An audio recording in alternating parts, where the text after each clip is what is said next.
خۆشەویستانی کورسات نیوز سڵاوتان لێبێ لەگەڵاو کارانم بێکەوە پانۆڕامایی ئەم شەوتان پێشکەشەکەین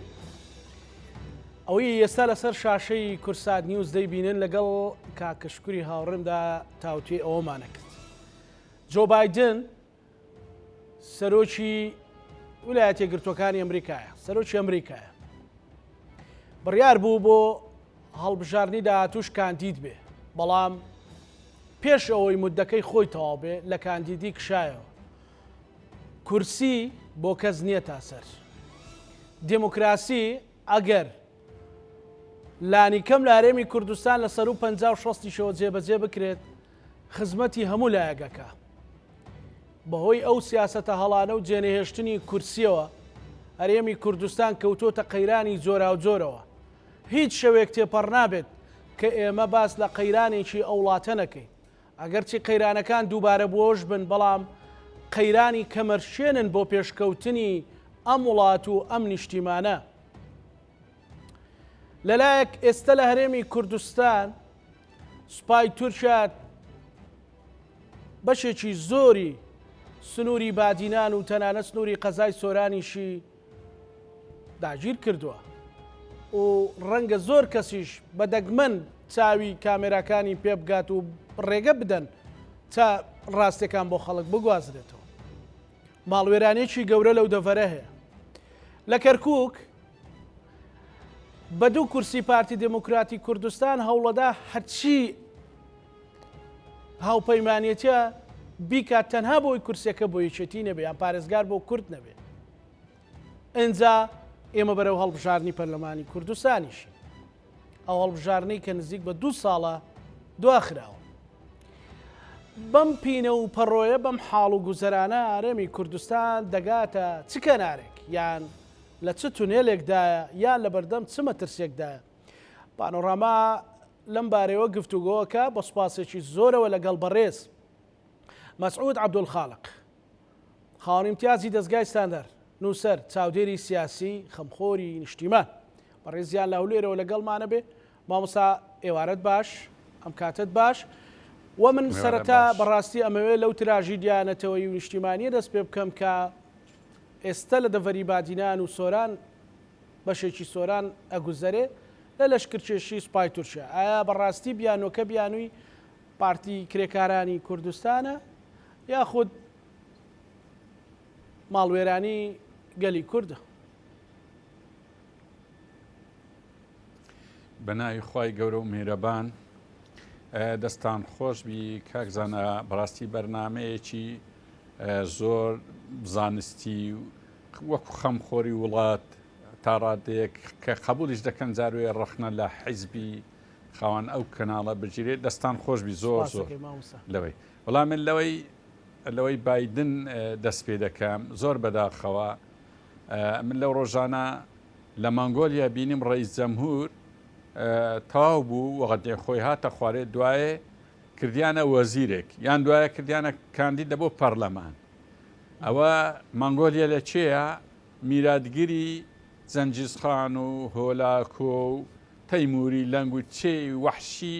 لە تاریخدا هەبووە لەو منتقەیە بووە. ئێستاوان نەگەیشتە ئەو ڕاددەی. زۆر بەداخەوە کورد یەخەی کورسی گرتیە وە بە نەشارەزاییش دەیکا قسە چیت پێ برێن. تەنانەت ڕەنگە جاروێ برێن کاکە ئەوە نییە حکمی کەندا و زۆربەی عائیلە. یەکاکە حکمی کەندا و عائیلە کات جوانە، بەڵام بە هەر حاڵ خۆ حکمی حیزبی عائیلی نییە لەوێ. یعنی ئەو حکمی حیزبی یان با بڵێن حیزبی عائیلی لە جیهاندا لەو شوێنانەی کە هەیە مەسەڵەن بنەماڵەی بۆتۆ لە پاکستانیان، غاندی لە هێندیان، بنەماڵەی کەماڵ جومبڵات یان پێرجومەی لە لەبنان، ڕاستی ئەو حیزبانە هەمووی تەرت و وێران بوون. هەروەک لە کوردستانیش حیزبی عائیلە تەرت و وێران بووە. یعنی ئەوە یەک تەحەدا دەکەن لە ناو حیزبی عائیلە دوو عیلاقەی ببینەوە لەسەر ئەساسی کوردایەتی، هەمووی لەسەر ئەساسی مەساڵحە.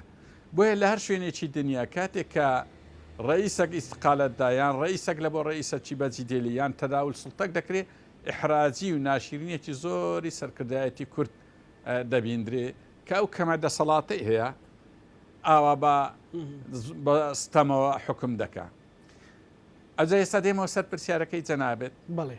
ڕاستی تورکیا تاکە وڵاتە لە جیهان، ینی باز دەکەم تاکە وڵاتە کە باوەڕی بە قەزیە کورد نییە، باوەڕی بەو هەرێمە نییە.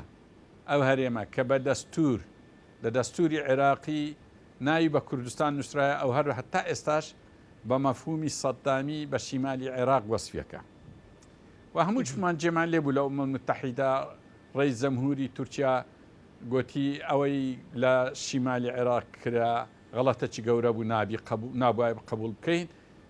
نابێ ئەوەی شیمالی سووریاش قبول بکەین. یعنی لە تورکیا دەتوانم برێم تاکە وڵاتەکە لە جیهان کە هەڵوێستەکی زۆر شازی بەرامبەر قەزەی کوردی هەیە. ئێرانیش تەمان داگیرکەرە، سووریا داگیرکەرە، زۆر وڵاتی تر بەڵام وەکو ئەو نین بەو دەرەجەی لە دەرەوە. مع الأسف سەرکردایەتی کورد دەگەڕێ چێ زۆر دژمنی کوردبی دەچی استراتیجێتی خۆی دەخاتە سەر استراتیجێتی ئەو وڵاتە. بۆیە هەرێمی کوردستان تازە باست کرد چی بەسەر دێ، ڕاستی ئەوەی بەسەری هاتێ ئێستا ئەوەیە هاتە دی کە ئومەل متحیدە گوتی بەرەو کارتۆنی دەچی، بەرەو هەڵدێر دەچی، ئێستاوە لە هەڵدێرە و لە کارتۆنیە. ئەو وەزعی هەرێمی کوردستانە. مامۆستا کەواتە ئەم لەشکر کێشیە پێت وایە مەسەلەن وەکو خۆیان ناویان ناوە چنجی قفڵ یان چنجی هەڵۆ هەرجارە و بە ناوێکەوە داخڵ دەبن، پێت وایە شتێکی وەقتی بێ و بڕوا و بۆ چێوماڵکردنی خۆیان ئەڵێن یان بۆ دۆزینەوەی بنکە و بارەگاکانی پارتی کرێکارانی کوردستان بێ، یاخود بەڕاستی نیەتەکە ئاڵۆسترە؟ خۆی ناوی پارتی کرێکارانیشتە ئەمەش تێبینێکی زۆرمان لەسەر هەیە. ڕاستی ئەو استراتیجیەی پارتی کرێکاران لە باشووری کوردستان بە تاکید سەقەتە،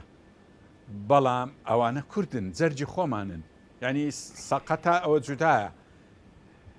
بەڵام تورکیا داگیرکەرە. یعنی ئەو دوو تەعاملە زۆر زۆر جودایە لە ڕوانگە و لە ناو ناخی هەموو تاکێکی کورد. دەزانی ئەوە چێ، زانی ئەوە چێ. تورکیا بەو ناوەی ڕاستە بەو ناوەی هاتیە، بەڵام زۆر بەڕوونی دیارە ئەو هاتیە هەرێمی کوردستان تێک بدە. ڕەنگە 10 جار زیاتر ئەو دەست پێشخەریەی لە بۆ عێراق کردیە کە ئەگەر ئێوە بە ئێمە درن بکشێنەوە ئەمە دەکشێنەوە ئەگەر سوپا و حەشتی شعبی بێتە شوێنی ئێمە. ئێخۆ هەمان شتیش دەرێ بەرامبەر سووریا عینیشت، یعنی ها استراتیجیەکە یەکە. استراتیجیەکەی تورکیا دژایەتی حرەکەی کوردیە.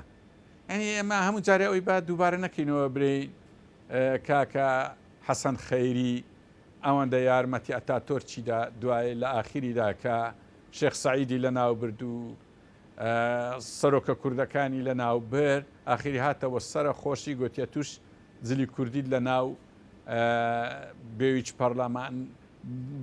لەبەرکردیا دەبی ئەعدام بکری، حاکمەکەی ناوی سائیب پاشا بوو.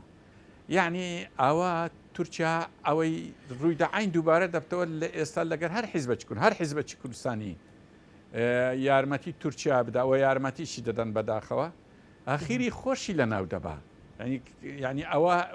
حتا تجربەی حەسەن خەیری جارە کودونیە چەند جار دووبارە دەبتەوە. حەق وایە دەسەڵاتی کوردی لەوەی بگا ئەگە مەسلحەتی عائیلی بی، مەسلحەتی با برین مەسلحەتی میلەتی کوردی ناوێ، بەڵام مەسلحەتی ئەو اقتصادە گەورەی خۆی، مەسلحەتی ئەو عائیلە گەورەی خۆی، مەسلحەتی حیزبەکەی خۆی بێ، ئەو تەعاونی لەگە تورکیا نەکا. یعنی مەجالیش هەیە و هەموو جیهانیش دێنە سەخت ئەگە هەرێمی کوردستان خۆی هاریکاری تورکیانەکە. تەبعاً لە هەموو دنیا وەسفی ئەو هاریکاریەی حکوومەتی هەرێم لەگە تورکیا بە قەبر لێدانە لە بۆ خۆی، بەوەیە مشارەی دەستدایتێ ئەو لە قەبردارەی دەبڕی کە خۆی لەسەریتی. وەسفی جیاجیایی هەموو دنیا متتەفقە لەسەر ئەو جۆرە وەسفانە. بەڵێ مامۆستا بەشێکی باز لەوە دەکەن کە ئەمە هەرچەندە ئێمە بڕگەیەکمانەیە یان بەشێکی بەرنامەکەمان تەوەرێکمان بۆ پرسی هەڵبژاردنە، بەڵام باز لەوە دەکرێت خۆیان تورکیا باز لەوە دەکەن تا مانگی 11 لێرەین و هەڵبژاردنیش تا 20 ئۆکتۆبەرە. ئەمە جۆرێک لە زەمانەت وەرگرتنیە بۆ پارتی دموکراتی کوردستان یان مەسەلەن ئەوەی کە بیانەوێت لە هەڵبژاردن لە سوودی پارتی دموکراتی کوردستانیان پارتی بەو شێوەیە تێک نەشێت کە وەکو باز دەکەن تورکیا لە پارتی نزیکە یان سبەینی ئێران چاوسورکردنەوە بکە باز لەوە دەکەن یەکێتی لە ئێران نزیکە. خۆ ئێستا دەرکەوت ئەو هەڵبژاردنەی کە لە کوردستان دەکرێت نە لە دەست تارانە نە لە دەست ئەنقەرەیە نە لە دەست بەغدایە میلەتەکەی خۆتە یەکەم جارە هەڵبژاردنێکی وا دێتە پێش کە ڕاستەقی نەبی هەر حیزبەک هەر شخصەک خۆی و عملی خۆی یعنی من ئەو خەلەلەم بینی لە سەرکردایەتی کورد کە وای زانی لە دەست ئێرانە چووە ئێران تەنازولەکی زۆری کرد وای زانی لە دەست بەغدایە چوو تەنازولەکی زۆری کرد ینی ئەگەر ئێران بتانی دەستکاری هەڵبژاردننی کوردستان بکەیان عێراقا دەیتوانی دەستکاری هەڵبژاردننی خۆی بکە سعیدی جەلیلی دەردەچوو نەک پزیچیان هەم کە زەزانی سعیدی جەلیلی لای ڕێبەری ئێران خامەنایی زۆر مەقبولتر بوو کەواتە ئەو قسانە زۆر ئەسلی نیە برادرانی حیزبی دەسەڵات زانیاری و دیبلۆماسیەتیان زۆر سەقەتە زۆر نەشارەزایە بە هەمان شێوە لە دەست تورکیاش نییە با بڵێن ئەگەر تورکیات هینا ئەگەر نیوەی کوردستانیشی داگیر کرد خەڵک زیاتر لێ دەبتەوە و ئەو هەڵبژاردنە هەر دەشکرێ بۆ ئاگاداریتان چکە ئیرادەی هەڵبژاردن لەسەر ئاستی جیهانی ئەوە ئومەم متحیدا ئەوە هاوپەیمانان ئەوە ئەمریکا ئەوە عێراق ئەوە تا کوردستان ئیرادە لەسەرەوەی ئەو هەڵبژاردنە بکرێ بە تورکیای تێک ناچی دوای ڕاکێشانی کارتی تورکیا لە بۆ هەڵبژاردنێک کە با بڵێنە حتا تێدەشتێ یخۆت تێدەشتێ خۆیت چی لێ دێ تەنها لە حکم نامینێ ئەتو تورکیای دەینی هەموو کوردستان دەبا ینی ڕاکێشانی کارتەکەش هەڵەیەکی گەورە ئێستا جاران بە هەر حاڵ دوو حیزب بەشەر دەهاتن لایەک دەچوو دەوڵەتە چی دەینە پاساوەکەی ئەوە بوو دەیگۆ کاکە ئەو حیزبە دێ داگیرم دەکە کاکە ئەوە ڕەنگە یعنی بەنەوعەک لە نەوعەکان پاساوبی بەڵام خۆی ئێستا هەڵبژاردنەکی دیموکراسیە ئەتو ئەو جارە معنە لەشکری دەوڵەتەکی دەینی دژی حیزبەچی نیە دژی میلەتەکەت دەرێ ئەی میلەت ئەتوەوە بە تەمای دەنگم نەدەی ئەمیش ئەو دەوڵەتت بەسەر وەردەکەم یعنی منطقێکە لە تاریخدا و لە تاریخی داهاتوش قەناعەتم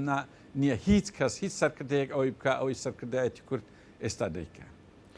باز لە ویلایەتی مووسڵ دەکرێت زیندووکردنەوەی ویلایەتی مووسڵ و شەڕێکی ئیقلیمی ژێر بەژێرە بەڕێز مامۆستا مەسعود پێت وایە ئەمە حەقیقەتی تێدا هەبێت؟ بەڵێ حەقیقەتی تێدا تەبان تورکیا لە مێژە یعنی ها تەمەشای پرۆژەکانی تورکیا بکە ئەوەی لە دەریای سپیناوەڕاز ئەوەی لە لیبیا ئەوەی لە لای بابرین ئەوەی پێی دەگوترێت تۆران ناوچەی تۆرانی ناوەڕاستی ئاسیا بەڵام لە هەمووی فاشیل بوو ئێستا تەنها ئەوەی ماوە لە کوردستانە و لە دوو پارچەکەی کوردستانە دەنا پرۆژەکەین کە هەمووی شکستی هێنایە لێرەش ڕاستی شکست دەینی ئەم لە کوردستانی عێراق دڵنیام شکست دەینی لە کوردستانی سووریا ئیشاڵڵە لەوێش ئەمریکا ناکشێت ئەمما یەک ترسم هەیە ترامپ بێتە سەر حکم لە بۆ تورکیای زۆر باشە لە بۆ کورد زۆر خراپە ئەوە مەترسیانی بەڵام لە ئێستادا ئەمن دڵنیام دەوڵەتی عمیقە لە عێراق بە وردی زۆر جوان دەوڵەتی عمیقە لە عێراق یان تەوەری ئێران عێراق لبنان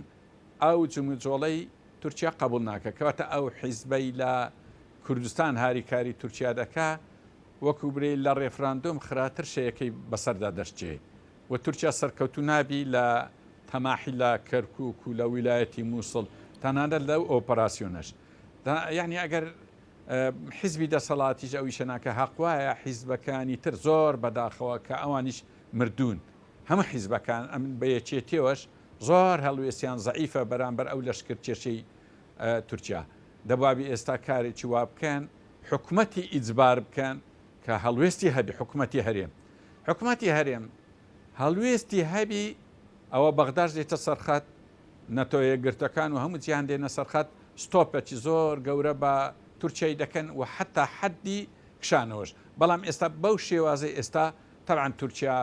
ناکشێتەوە تا هەرێمی کوردستان تێک نەدا ڕاستی ئەوە نیاز دەکەیتی لە چ ڕوێکەوە دەیەوێت تێشیدا بەڕێز مامۆستا مەسعود وڵا خۆ ئێستا وازح دیارە ئەنی ئەگەر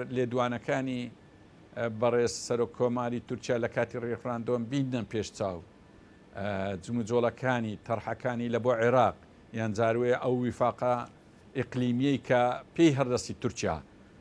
یعنی ئەو تەنازولە زۆرەی لە بۆ ئێران کرد یان لە بۆ عێراق کرد ئەو دەیەوێ ئەو هاوپەیمانی و ویفاقە متەئامیرانەی کە لە سەدەی 20 دەکرا لە کورد بۆ نمونە کاتی ساڵی 1975 کرا یان لە پاشەویش یەک دوو جارێکە کرا تورکیا خاوەنی ئەو ویفاقەیە یعنی ئەگەر حتا کتێبی عمقی استراتیژی تورکیا بخینەوە کە لە هەموو تەرحەکانی تری نەرمترە بەرامبەر کورد لە کۆتاییدا دەرێ ئەو تەرحانە و تەعامل لە بۆ کورد لە کۆتاییدا لە بۆ ئیحتیوایە ئەجا سیاسەتی ئیحتیواتیە سیاسەتی ئیحتیوا ئەوەیە دەرێ من وا بکەین ئەو گەشە ساندنە و ئەو ئەبعاد وەرگرتنەی قەزیە کورد لە بۆ جیهان تەسکەینەوە بهینەوە باوشی خۆمان زۆر زۆر ودا بۆیە سەرکردایەتی کوردی ئێستا کاتێک بە نەشارەزایی زەمی غەرب دەکا حەول دەدا ئەو معاملە سەقەتە خەتەرە بکە کە پاڵپشتی ئیقلیمی تورکیا فەزل بکە بەسەر پاڵپشتی دووەلی ئەوە ڕێک ئەمن نارێم ئەوە سەر بە تورکیایە بەڵام ڕاستەوخۆ خزمەتی استراتیجەتی تورکیایە کە پێی دەگوترێت سیاسەتی ئیحتیوا خۆی لەوێدا بە ئاشکرا هەیە و ڕۆژانەش تورکیا ئەوەی پەیڕەو دەکە ئەو سیاسەتی ئیحتیوایە و هەتا ڕادەیەکی زۆر سەرکەوتوو بە خۆی لە بە هەندێک ئەمە پەلەپەلیەکی زۆرمانە لەو هەڵبژاردنەی دەستگۆڕی دەسەڵات ببی ئەو سەرکردایەتی ئێستا حکمی کوردستان دەکا بە سەقەتی دەیکا بە غەڵەتی دەیکا زەرەری خۆشی هەیە بیگۆڕین کەسانی شایستە لەو شوێنەی دانین بۆ ئەوەی ئەو مؤامرەی ئیقلیمیە گەورەی تورکیا سەرکەوتوو نەبی. بەڵێ بینە سەر پرسێکی تر کە پەیوەندە بەوەی کە بەشێک لە مەسەلەن بەرپرسانی یەکێتی لە کەرکووک باز لەوە دەکەن مەسەلەن ئێمە هەڵبژارنی ئەنجومەنی پارێزگاکان کرا دیارە کە یەکێتی لە ناو لیستەکاندا 5 کورسی بەدەستێناو کە زۆری نێەوە مەسیحەکان لەگەڵی هاوپەیمانن پارتی دموکراتی کوردستان بە 2 کورسی لەگەڵ جەماعەتی جەبهەی تورکمانی و بەشێک لە عەرەبی سونە کە دوێنێ بەرپرسێکی یەکێتی لەو بەرنامەی بەشدار بوو وتی پاشماوەی بەعسن بەڕاستی ئێستا کەرکووک کە قەزیەکی چەند نیشتیمان چەند نەتەوەی گرینگە بۆ ئێمە وەکو بڵێین لە بەردەم چەقۆیەکدایە تەنانەت تیفاقێکە وایە کە 6 مانگ ئەگەر بۆ پارتیش بێ بۆ جەبە 6 مانگ بەریانەکەوێ ئەگەر محافزەکە کورد بێ ئەوی تریکی ساڵ 2 ساڵیان بەرەکەوێ خۆش دەزانی عراق ڕەنگە انتخاباتەکە دوا بکەوێ هی ئەنجومەنی پارێزگاکان جارێک تراوە باسان نەکرێتەوە بەڕاستی ئەمە چ کارە ساتێکی نەتەوەی نیشتیمانی بەڕێز مامۆستا مەسعود زەینتیای عەلی بزار بەداخەوە ئێمە ئەو قسانە لێرە دەکەین کە قیادەی کوردی بۆ وای لێ هاتیە بۆ نمونە یعنی ئێستا لە پاش ریفراندۆم خۆکارەساتە چی گەورە بوو غەڵەتە چی گەورە بوو هەموو بوو بەس خۆ ئەو کاتیش دەکرا محافزەکی کووردا بندرێ ینی لە پاش ئەو غەڵەتە گەورەی هەستان ئەو غەڵەتە گەورەشیان کرد کە ڕاکان جبووری کە کابرایەکی عنسوری خراپ دژ بە کورد حتا دژ بە برایانی پارتیش خۆیتیان یعنی دژی هەموو لایەنەکانە ئێستا تەمەشاکە هەندێک نمونە لە پێشچاویە بۆ نمونە لە مووسڵ هەندێک قایم قامگۆڕە کوردیان هینا دایانایە ڕاستان بووە بایکۆت ئێخواگە عەرەب وایە ڕەنگە بایکۆت نەدەبوو یعنی من نمونەش کەشم لە بەردەستە دوسێ جار ئەوم تەڕح کردیا ئەو هێزای تورکیا ئەوە هێزەی کوردی بواە ئێستا حیزبی دەسەڵات دەچوو شەڕی دنیای لەگە دەکرد یان وەکو هەتا هێزی عێراقی وایە شەڕی لەگە دەکرد یان جاروەیە دەرن کاکە ئەمە کاکە چ بکەین بەرامبەر تورکیا یخۆ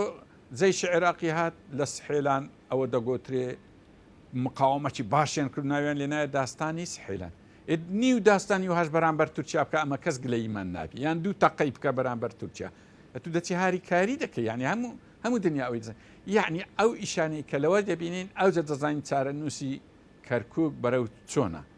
ئەم پێم وانە ئەو نەخشە و پلانەی کە جەبهەی تورکمانی بەو گچکەی خۆی قیاداتی کوردی وا دەسوڕێنی وایان لێ دەکا ئەگە بە پاڵپشتی تورکیان یان بە پاڵپشتی لایەنی تر زۆر بەداخەوە دەبابی قیادەی کورد زۆر لەوە گەورەتر وایە کە جەبهەی تورکمانی قیاداتی زەعیفن قیادەی کورد ئەوە هەڵدەسوڕێنی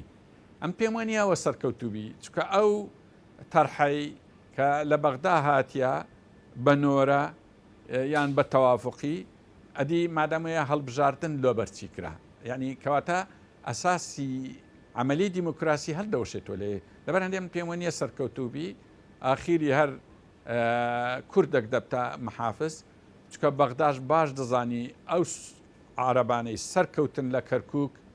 ئەوانە احتیفالیان کرد ڕسمی سەدامیان بەرز کردەوە ئەوانە ئەگە بێنەوە پێش جارشکە ببنەوە بەدیل جارشکە کوردستان نەکەر کەرکووک هەر کوردستان جارشکە ئەنفال و چیبیانی باران دەکەنەوە ئەم پێم عجیبە دەسەڵاتی کوردی هەرچی کارتی خەتەرە دەستی لە بۆ دەبا تورکیا خەتەرە دەستی لە بۆ دەبا حیزبی بەعز خەتەرە دەستی لە بۆ دەبا سونەی قەومی خەتەرە دەستی لە بۆ دەبا دەستی یارمەتی بەڵام دەستی دش دەبا لە بۆ دەستور کە ئەو دەستورە لە هەر چار حکوومەتی داگیر کرد تاکە دەستورێکە کە لە تاهاتوو لە ڕابردوو لەوەتەی دەوڵەتانی ڕۆژهەڵاتی ناوەڕاست و دەستوری وا باش نییە یەقەی گرتیا ئەوە 50 خڕوقاتی تێدایە ئەو 55 تێ یعنی ئەگە گۆڕا چ دەستورێک دێتە پێش دەستورێکی عنسوری دێتە پێش یعنی ئەگەر دەسەڵاتی ئێستاد گۆڕی عنسوریەکی قەومیت هینا یان حیزبی بەعسەت هینا کاکە ئەو یعنی ئەو دەست درێژکردنەی دەسەڵاتی کوردی لە بۆ ئەو کارتە خەتەرانە کوردستانی تەر توێران کردیە لەبەر هەندێ ئێستا جیهانیش عەتفی زۆر کەم بوویتەوە بۆ ئاگاداریتەن ئەم دووبارەی دەکەمەوە ئەگەر لەو هەڵبژاردنەی گۆڕانکاریەکی زۆر گەورە نەبی هەرێمی کوردستان بەڕێی من ئەنفاسی ئەخیری تیها لە سەئاستی جیهان و لە سەئاستی ناوەخۆش مامۆستا ئێستا بۆ نمونە ئەوەی کەرکووک دەیانەوێت مەسەلەن لە چیا بەدڵی تورکیا بێ مەسەلەن ئەگەر بۆ نمونە پارتی دموکراتی کوردستان بۆ دوو کورسیی وەکو یەکێتیش دەڵێ ئەمە 6 کورسیمان سۆگەرەوە 8 و دوو عەرەبیشان لەگەڵ بواە بە ئاسانی پارێزگارێکی کوردیان دادەنا ڕەنگە وەختە من جارێک پرسیارم لە بەڕێزت کرد لە یەکێک لە بەرنامەکانی پانۆراما وتت باەکێتی ڕازی بێ بە کاندیدێکی سربەخۆ بێلان هیچ مشکلەیەک نییە ئەو کاتە دەکرا ئەمە ڕەخنەش لە یەکێتی بگرین یان پرسیارێ بکەین بۆ یەکێتی ڕازی نییە مەسەلەنەوە تا پارتی پارسەنگەکەی بۆ ڕاست کردوتەوە بەڵام ئێستا بەڕاستی دەبێت چی بگوترێ لە بەرەوەی کەرکووک گرینگە کەرکووک بۆ هەموو کوردێک گرینگە یعنی کە وەکو گوتم کەوتۆتە ژێر لەبەر ئێستا وەکو ئەوە دەبیندرێت کە لە ژێر چەقۆیەکدا بەڕاستی دیسان ئیداراتی ئەو شارە دەزانی کەرکووک ینی وەکو هیچ شارێک و شوێنەشتر نییە زۆر حساسە بەنسبەت سایکۆلۆجیەتی هەر تاکەچی کورد چ لە هەر چار پارسەی کوردستان چ لە ئەنحای عالەم وە شۆڕشەک بە کامیلی لەسەرەوەی تێکچووە من دەبیستایی شێوقیادە تاریخیانەکەین کە بە هیچ جۆرێک سەودایان لەسەر کەرکووک نەکرد بەداخەوە سەرکردایەتی ئێستای کورد سەودایی دەکا کەرکووکی ئەوەی نییە مجازەفەی پێ بکەی ئی ئەوەی نییە ئەو نەوع معاملەی پێ بکەی ڕاستی چکە ئەگە مەحافزەکی کورد بێ لە کەرکووکبی ئەوەی لە ڕیفراندۆم دۆڕا یان لە ڕیفراندۆم و 16 ئۆکتۆبەر دۆڕا بەڕاستی دەگەڕێتەوە هەمووی مەجالە هەیە ئەمە دووبارە داوا لەوە یەکێتیش دەکەینەوە کە ڕازی بی بە کاندیدێکی کوردی دڵسۆزی سەربەخۆ تو باسی چەقوت کرد ئەو نمونە ئەو چەقوا زۆر کۆنا یعنی ئەو لایەنەی وەکو شەڕی دوو دایکەکە چۆن مندارەکە گوتی ئیمنایتر گوتی ئیمنەگوتی ئەو حاکم گوتی لە ناوەندی دەی بڕمەوە چێ گوتی نەکەی نەی بڕیەوە ئەوە با لە بۆ توبی ئەوە دڵسۆزترا چێ زۆر تەنازل بکات لە بۆ کورد خۆ بەخۆی ئەو دڵسۆزترا یعنی دەبی هەموو لایەکمان ڕازی بین بۆی کە محافزێکی کوردی بەڵام ئەکتیڤ خۆ باشتریش لەوەی ئەوەیە برادرانی تورکمان و هەموو لایەک پێی ڕازی بین لەو نەوە عەشمان هەیە لە هەولێرێدا دەنیشی و لە کوردستانە خەڵکەکی باشی لەو بارەمان هەیە بەڕاستی تەعامل و معاملە لەگە جەبهەی تورکمانی یان لەگە عنسوریا ئەوانەی کە ئەنفالی کوردیان کردیا بەڕاستی ماڵوێرانکردنی چارەنووسی کەرکووکە کە تاریخ و وەکوێ ئەجیالی داهات و ئەجیالی ئێستاش قەت ئەوەی قبول ناکەن باشە مامۆستا ئەرچی نووسەران ئەرچی خەڵکی خاوەن پێگا کە خەڵکی کوردستان گوێی لێ دەگرێت بەڕاستی خەڵکیان لە کۆمەڵی قەیران بێتاقەت کردووە مەسەلەن ڕەنگە شتێکی وەها قەزیەکی وەها نیشتیمانی نەتەوەی تەنانەت بە لەشکردێشەوە بێدەنجی لەسرە بێدەنجێکی سامناکەیە لەسەر کەرکووکیش بێدەنجی هەیە مەسەلەن ئەگەر ڕەخنە لە یەکێتی بێ خەڵک حەقە قسە بکە لە پارتی بێ قسە بکە ئەوە هەندێک شتێ سەروەتی نیشتیمانین مەسەلەن ڕەنگە خۆت جەنابەت وتت شۆڕشی لەسەر دانراوە ئەوە تا ئێستا ئەمە بە فەخرەوە باسی دەکەین ینی خۆش نەبوو شۆرشی لەسەردانراوە بەڵام مادام لەسەر کەرکک بۆ شانازی پێوە دەکەین بەڵام بۆ ئێستا بەو بێدەنجە سامناکە هەیە بە ڕێز مامۆستا مەسعود. وڵی دوسێ مەرحەلەی هەیە ینی پێشان یەکەم جار میلەت بێئومێد بوو نەک مسەقف و نووسەر و ئەوانە ئەوانیش لە ئەنجامی ڕاستی بێ هەڵوێستی حیزبە کوردستانیەکان یەکەم جار معارەزا ینی خەڵکیان بێئومێد کرد دوایی حتا بە شتەچیش لەسا یەکێتی نیشتیمانی برین تیمی حکوومەت چی گۆڕان چی یەکێتی لە ناو حکوومەتی هەرێمی کوردستان یەکجار زۆر لاوازە ینی ئەمە ڕاستە دوور بە دووری نازانین هۆکارەکەی چییە بەڵام ئەمە زۆر جار جێمان لە بەیان و لێدوان و وتەبێژی حکوومەتی هەرێم دەبی کەوەکو فەرعگ لە فەرعەکانی حیزبە حیزبی دەسەڵات یەک حیزب لەبارەی تورکیا لەبارەی جمۆجۆڵی تر لەبارەی مووقفیان بەرامبەر عێراق لەبارەی هەژماری من لەبارەی کۆمەڵ یعنی دەبابی ئەوانە مووقفی خۆیان هەبی کە زەعیفە ئەوە ڕنگدانەوەی ئەو زەعیفەی هەتە سەر میلەت هەتە سەر ڕەوشەن بیران بەڕاستی ئێستا ڕەوشەن بیر و نووسەر و مامۆستای ئاینی و مامۆستای زانکۆ دەبابی مووقفە چیان هەبی ینی ئەو مووقفە وەتانیە دەبابی زاڵکن بەسەر مەسلحەتەکی بەسیتی کەچە دۆلار و کەچە عرد و یعنی زۆر عیبە لە بۆ ڕەوشەنبیری کورد بە شتەکی بەسیتی چرکاوەکی حیزب کە حرامە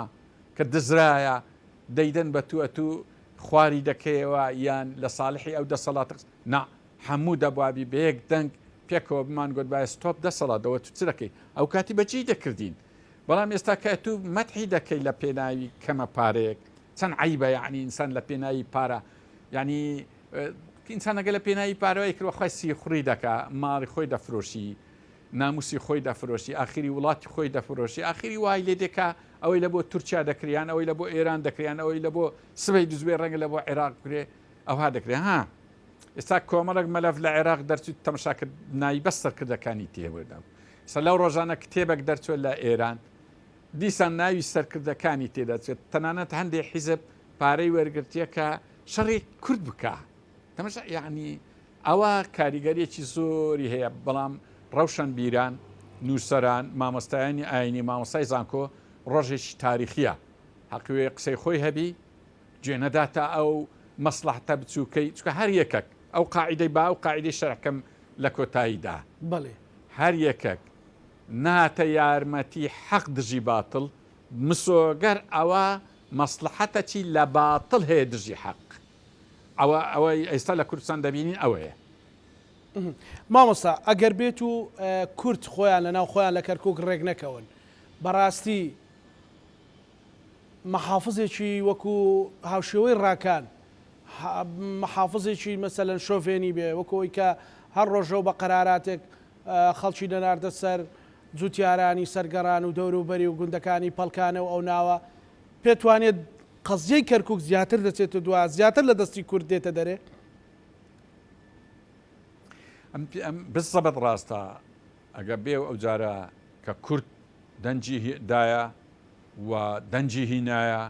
هەرچەندە گلەیەکی زۆریش هەیە لە هەندێک حیزب کە بە پەرتەوازایی دەنجی کوردیان لێ فەوتان زۆر تاریخ بەڵام ئەوە ناگاتە ڕادەی ئەوەی پێیان برین ئێوە خیانەتتان کرد ئەوە نییە غەڵەتی گەوریان کرد بەڕاستی ئەمە زۆر حولیشماندا کە ئەوە نەبی ئێمە وەکو خۆمان ینی بە قەدرایەتی خۆمان حولێکی زۆرماندا لە کەرکک ئەوە نەبی هەموو لایەنەکان هەموو لایەنەکە بە برایانی پارتیشەوە بە یەکێتی و بە هەموو لایەنەکان بە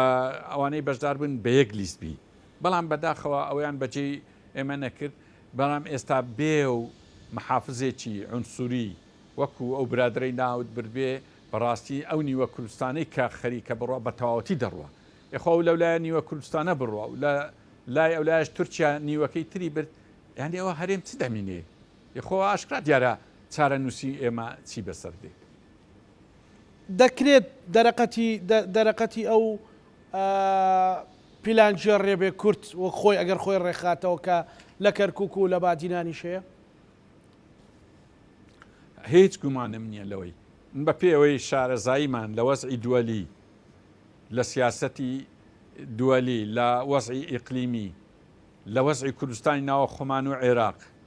سەرکردایەتی کورد تۆ ئەزەگواز لە گەندەڵی و خۆویستی و ئەمەندە بەو شێوازی خەریکی پرۆژەی بچووک بچووکە خەریکی پارە و سامان و کۆمپانیای تۆزەک ڕوو لە وەتەنیەتکە یەکەم ڕووکردنی لە وەتەنیەت تۆزەک مەجال بدا لە بۆ خەڵکی تەکنۆکرات و شایستە و نیشتیمان پەروەەر بێنە پێش ئەوانیش تۆزەک بکشێنەوە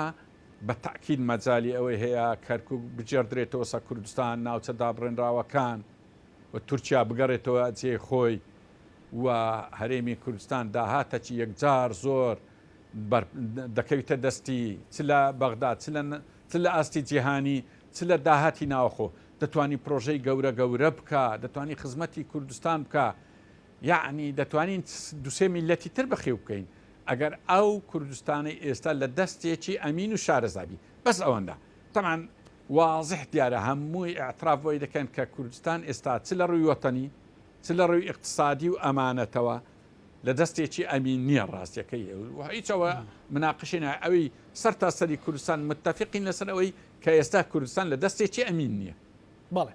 بابینە سەر پرسێکی تر بە ڕێز مامۆستا مەسعودیەتی ئەو پرسی ئەوەی کە هەرێمی کوردستان لە بەردەم هەڵبژاردنە و بێمؤسساتە پەرلەمانی نییە یاسای بودجەی نییە دەستوری نییە مەسەلەن ئەنجومەنێکی دادوەری ئەکتیڤ و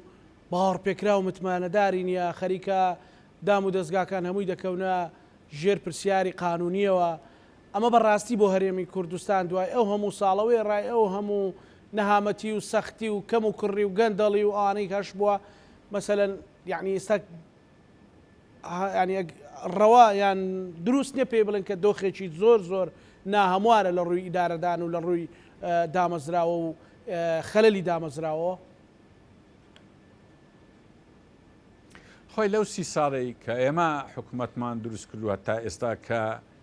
یارمەتی هەموو جیهانی لەگەر بوو لە عێراق سەتا حەڤدە هاتیە لە ناوە خۆ خەڵک زۆر زۆر یارمەتی دەری ئەو دەسەڵاتە بووە هەمووی شەچی لە بۆ هاتە پێش بەڵام لە کۆتاییدا ئەوە گەیاندیتە ئەو وەزعی کە ئێستا هەیە ئەدی خەڵکی ترچی کردە کۆریا لەو سی ساڵی وا پێشکەوت هند پێشکەوتوو بوو ئەسیۆپیا پێشکەوت هەموو جیهان پێشکەوت نێزەکەی 9 میلەت ئیستیقلالیشیان وەرگرت تەماشاکە وەچی مەبوون ئەسڵەن گەیشتنە دەوڵەت و ئێستا ڕقەمی دەوڵەت گەیشتە 1993 و 1994 حەقیوە بوو ئەمە 100 و ژمارەی ناوی دەوڵەتی کوردستان 1992 بایە 1991 بایە ئێستا وا لە پاشین لە چێنا یعنی تەنانەت بۆ ینی لەسەر ڕاواندا و بۆڕۆندی دوو لای لێ دوو عشرێتی گەورە تۆتسی و هۆتۆ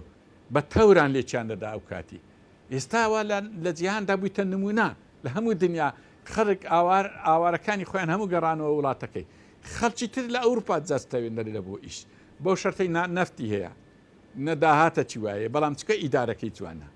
یعنی ئەمن جارەکێش ئەوم لە بۆ جەنابەت باس کرد بەڵێ ئەگە بتەوێ سزای دەوڵەتە چی وەکو سوێد یان دانی مارگ یان هەتا سنگافورە کە دەوڵەتی جوانن برێ سزایەکی لە بۆ دەرچی دەمانگ ئیمام متحیدە بڕیاردا برێ ئەو ئیدارەی ئێستای کە حکمی کوردستان دەکا وڵی دەمانگ دەیهینینە سنگافورە حکمتان کە ئەوە سزایە بە 20 ساڵی نایەنەوە سەرخۆ یعنی ئەوە بەڕاستی دەبی لەو هەڵبژاردنەوە کە باسی هەڵبژاردنت کرد حیزبەکان ئەمن قسەک هەیە دەبی بیکەم بەڵێ ینی ئەوەی کە دەرێی لەبەرچی ڕەوشەن بیر و خەرک بێ ئومێدە خەرک بێ ئومێدە کە وەزعی دەسەڵات وایە ئەدی حیزبەکانی معارەزە زۆر بەداخەوە بەشەچیان بەو کەمە بایعی کە هەیتیان لە لای دەسەڵات کە ڕاستی حرامیشە وەریەگرن و شکر و سابیر دانیشتیدا یعنی حیزبی تریش هەیە دروست بووە بە پەرتەوازەی بەڕاستی و ناگەنیت مەسەڵەن من حیزب هەیە بەس هەفتە کارەبانەبی ڕاست تەواو دەبی حیزب هەیە هەفتە ئەنتەرنێت نەبی ڕاست حیزبنە کاکەوها نابی لە ڕای خوای وەرن هەموو پێکەوە یعنی هەموو پێکەوە بە یەک جەبهەیی وەرن بە لستەکی جوان فێرە دەستگۆڕی دەسەڵات ببن یعنی دەشکرێ شتەش کەس دەکرێت ئەگەر ئەمە لە یەکێتی ئەوروپا کابراایەکی منەزیری زۆر گەورە قسەچی لەگەکردن گوتی کاکەوە ئێوە چی هەر دەرێن پارتی یەکێتی پارتی یەکێتی دەکرێن گۆ لەگە پارتی هاوپەیمانی بکەن بابرێن یەکێتی لە دەسەڵات دوورخەنەوە یان عکسەوە دەتکرێ هەمووتان لەگە یەکێتی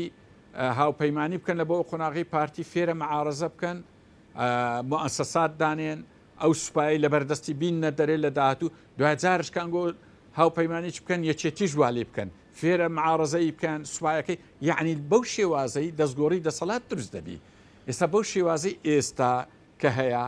معارەزە بەو پەرتوپڵاویەکە طبعا ڕەنگە ئاگات لێبی ئێمە حەول و تەقەلایەکی یەکجار زۆرماندا ئەو جارش بە لیستێکی هاوبەش هەموو معارەزە بێتە مەیدان لەبەرەوەی ڕاستیەکەت پێ بێم گۆڕانکاریەکی زۆر گەورە بەڕێوەیە ئاتێ لا ڕێبە فیها یعنی حیزبی دەسەڵات دەیدۆڕێنی ڕاستی ئەمە پێمان خۆش بوو کە دەدۆڕێنی ئەوەی لایەنی براوە معارەزەبی بەڵام ئێستا کە لایەنی معارەزەوە پەرتوپڵاو دەبی ئێمە تێگەیشتینە بەوازحی پێ درێم نازانم تی دەگەن یانە بەوازحیە بەڵام ناوناینم ئەو جارە حیزبی دەسەڵات دەدۆڕێنی بەڵام وەکو نوهەتەکان حیزب بەشکەی دەسەڵات دەیباتەوە یعنی کاتە تەداول سڵتەکە کەوتەوە ناو هەر حیزبەکانی دەسەڵات خۆ بەخۆ وەکو نوهەتی لێ هاتەوە یعنییان بەوازحتر برێم چەند جارە یەکێتی بەرامبەر پارتی دەیدۆڕان ئەو جارە پارتی بەرامبەر یەکێتی دەدۆڕنی یعنی وەزعی ئێستای کوردستان تەنها ئەو دوێیە لایەنی معارەزە فکر لەوەی بکاتەوە بیباتەوە کەس نایباتەوە ئەمی 4 کورسی و 5 کورسی و ڕەنگە یەکەچیان 12 کورسی بینی کاتات سیراعی ئەو جارە تەنها لە بینی پارتی و یەکێتیە ئەوە بەو شێوازەی ئێستا ئەو هەیە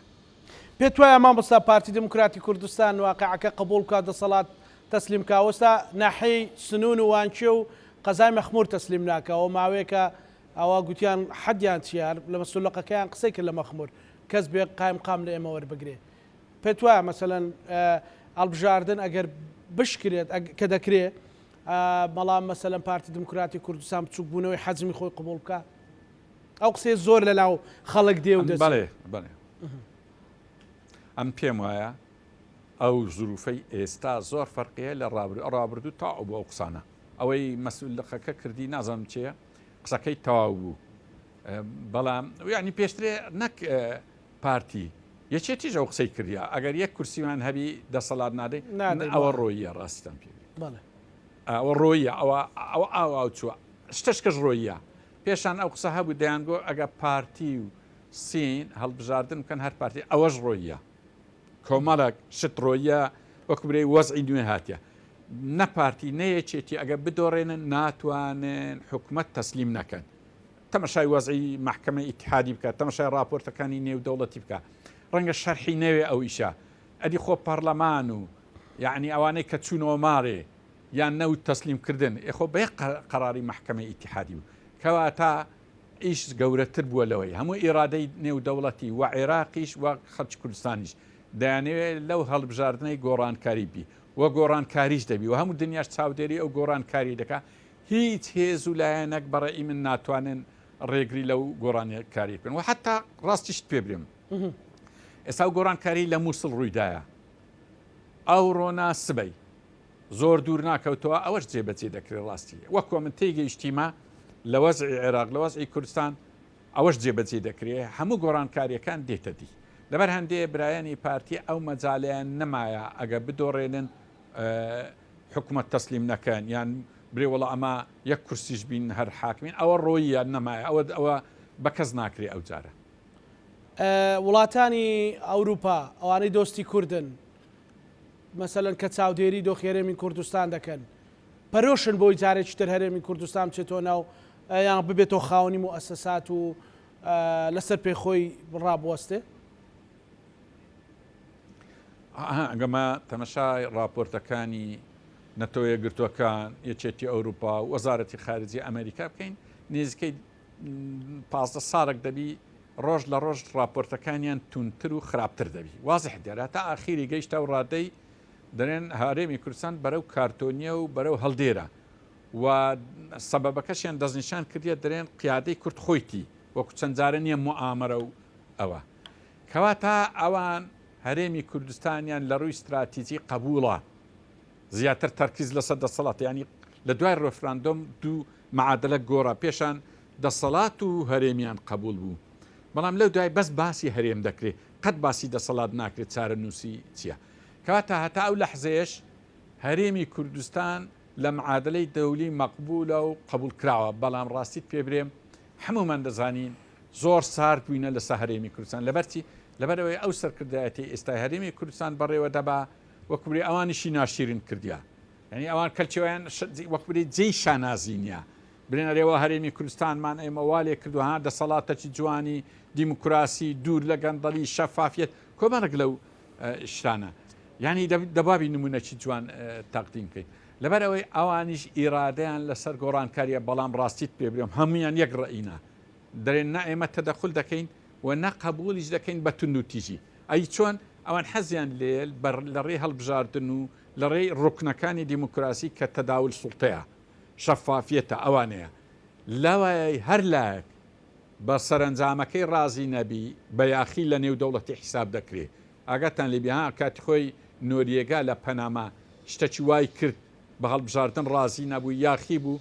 کۆپتەرەکانی ئەمریکا چوون لە ناو قەسر ڕئاسی دەریان هینا و بردیان خۆ لە کوردستان ئاگامان لێبوو لە سەردەمی ڕیفراندۆم خەریک بووە ڕوودا هەر لایەک بە هەڵبژاردن ڕازی نەبی یعنی ئەوە محکمەی دووەلی هەیە ئەو محکمەی اتحاد بە خۆتانزان هەرێمی کوردستان لە هیچ محکمەی دنیا نییە سکالای لێکرابی و نەیدۆڕاندبی دەدۆڕێنی زۆر خراپ ینی ڕەنگە تووشی شتی گەورە لەبەرەوەی ئێمە ئامۆژگاریان دەکەین بە خۆیان تەسلیمی میلەتەکەی بکەن پێش ئەوەی وەکو برەی قرارەکی محکەمە یان قرارەکی دووەلی تەسلیمیان بکەن باشە مامۆستا هەوڵێکە بوو بەڕێستان لەگەڵ بزوتنەوەی گۆڕان ئەو هەوڵە بە چ ئاکامێک بە چ ئەنجامێک گەیشت کە هەوڵتدا کە لێک تێگەیشتن هەبێ بۆی بەرەیەکی فراوان هەبێ بەوەی کە لە دوای ئینتیخاباتەکانیش بتوانرێت لێک تێگەیشتن بۆ ئەو بابەتە هەبێ زۆر قسە و باسی لەسەر کلا لە میدیادا بەچی گەیشت واللهی کاکزانە ڕاستیت پێ برم ئەمە وەکو دەستگا یان وەکو خۆشم ئەم لەو تەمانەی بەخوا بە تەمای هیچ شتێک نیمە نەوەزیر نەکاندید بزانین چی ئەم ئەگەر بێ خۆ من هەموو کەس زانی پێشمەرگایەتی من لە هەشتایەکان بووە و لەگەڵەگەوە بووە ئەمە ئێستا بەس پلەی خانەنشینی خۆتان پێرمە هەرچی خەرچ کوردستانە پێکەنی پێری بەس ئەمە قەت باسی ئەوشمان نەکردیا هیچ شتێکمان ناوێت نەکاندید نەلیست تەنها ویستیتمان بە هەموو لایەکمان ئەو برادرانەی معارەزە بگەنەیەک ئەمە هەر حەولمان لەگە گۆڕان نەدا بەڵام گۆڕان ئەو جارە زۆر هاتە پێش دەنێرگە هەموو لایەنەکان ئەو حەول و تەقەلایەماندا ڕاستی خۆشیش نییە ئەوەی برێم ئەمە ئەو لایەنانەمان زۆر بە پەرۆشەوە نەدیت لە بۆ بە پیلوهاتنی ئەوە ئەو زۆری مەسلحاتەکی یان سەرکردەکان وەزعیان باشە و قەواعیدیان فەقیرانە وەزعی خراپە ئەلمهم ئەمە ئاخر جار لەگە بزوتنەوەی گۆڕان زۆر هاتنە پێش بە پیل ئەو بانگەوازەیە هاتن هەندێک لای تریش هاتن ئەم بەس گوتمان ئەگەر لەگە گۆڕان تاوبی لەگەر ئەوانی دەکەین بەڵام کێشەکە زۆر لەوەی گیر بوو کە ئێمە داوامان لێکردن لە حکومت بێنە دەرێەوە لە داهاتوشدا بەشداری هیچ حکوومەتێکی ئەهلی فەساد نەکرێ بەشێکی باشیان پێ ڕازی بووینە گفتوگویەکە وڵا هەروە بەردەوامە ئەمە بە هیواین ئەوە ببتە نەواتەک ئەگەر بگەینە نەتیجەک بەڵام ئەمە ڕاستی لەگەر ئەوەی برایەتی بی یعنی لە ناوە خۆیان برایەتێکی جوانیان هەبی ناکۆک نەبن یعنی یەک بەلایەکی دابڕۆچکە ئەمە دەستیان لە بۆ درێژ بکەین کە یارمەتیان دەین و ببتە هۆی پەرتەوازەیان لە بۆ مە ناخۆشە ئەمە یەکەم جار داوای برایەتیمان لێکردن ئەو هاتنە دەرێ لە ناو حکوومەت هەر دەمەچی ئەو ئیشەی بکەن و خەریکیشت بکەن خەریکە برایەتێکی جوان لە بینیان پەیدا بیتەوە خەریکە لە حکوومەت بێنە دەرێ ئێستا و کاتی ئیشاڵە بناغەی هاوپەیمانیەک دادنین کە دوایی لایەنی تریش بێتە ناوێ کە هاتە ناوێ بەڕێی من خەریتە و خەریتی تەوازن و کۆمەڵک سەرنجامی زۆر ئیجابی دەبی لە کوردستان مامۆستا پێت وایە ئەم جارەیان ئۆپۆزیسیۆن کۆمەڵێک لیستی تازە هەیە بتوانن متمانەی خەڵک بەدەست بێنن یان دەنجی خەڵک بەدەست بێنن یان خەڵک بێتاقەت بووە لە هەموو دەموچاوک بڵێ یعنی ئەمە وەفدەک هاتە لایمە گوتی ئەمە پێمان باشە شتێکی بکەین کە لە پاش هەڵبژاردن ئەو جەهینێ هاوپەیمانی بکەین خۆش دەبی مەسەلەن بەغدا وای کردیا ئەو ئیتاری تەنسیقی ئێستا حکوومەتی دروستکرد لە ساوە ساسەی لیستەکانیان جیا بوو بەڵام ئیتارە چێن ئێستا مەرحەلەی ئەوەی مایە لە پێش حیزبە کوردستانیەکان بەڵام ئەوەی کێشەی گەورەیە خەڵکی کوردستان دەنگ نادەن ینی بایکۆتیان کردیا ئەوەش دەوا هەڵوێستەکە ینی هەڵوێستە خراپ نییە ها خەڵکی کوردستان بە هەڵوێستە بەڵام کە بێ ساحبی ڕەنگە هەلوێستەکەی زۆر دەقیق نەبی ئەمە مەترسیمان هەیە دیسان خەڵک بەو پەرتەوازی معارەزە بەو خیتابەی یەکێتی بەو وەزعی پارتی بەو وەزعی معارەزەش دیسان وای لێبێ خەرگ نێتە دەنگدان کە خەرگ نێتە دەنگدان تکراری ئەوەی دەبتەوەی پێش و ڕاستی و تکراریش ببێتەوە دیسان ئەوەی ئێستا هەیە عینی ئەو وەزع بیتەوە بەڕاستی هەرێمی کوردستان بەڕێی من نامینێ لە 4 ساڵی داهات و بەو شێوازەی ئێستابی لەبەرەوەی ئەو حەول و تەقەلایەکانمان حەولێکی زۆر وەتەنی ئینسانی دینیە یعنی هیچی لە بۆ خۆمان تێدانێ دەمانەوێت هەرێمی کوردستان ئینقاز بکرێ لەبەر هەندێ دەنا لە برادرانی گۆڕان پرسە لە برادرانی لایەنەکانی ترش پرسە ئەمە یەک خواستی شخصی خۆمان نەبووە. بەڵێ زۆر زۆر سپاس بۆ دیدارە بەڕێز مامۆستا مەسعود سوپاسی جەناب دەکەین کە ماندوو دەکەین ناوە ناوە زۆر سپاس بۆ بەڕێز مامۆستا مەسعود عەبدولخالق خاوەن ئیمتیازی دەستگای ستاندەرد دەستان خۆش سپاس بۆ بەڕێستان بینەرانی خۆشەویست لەگەڵ هاوکارانم بەیەکەوە مانۆڕامای ئەم شۆمان پێشکەشکردنە بۆ لایەکتان ئەمانەتی خوای گەورە بن خواتان لەگەڵ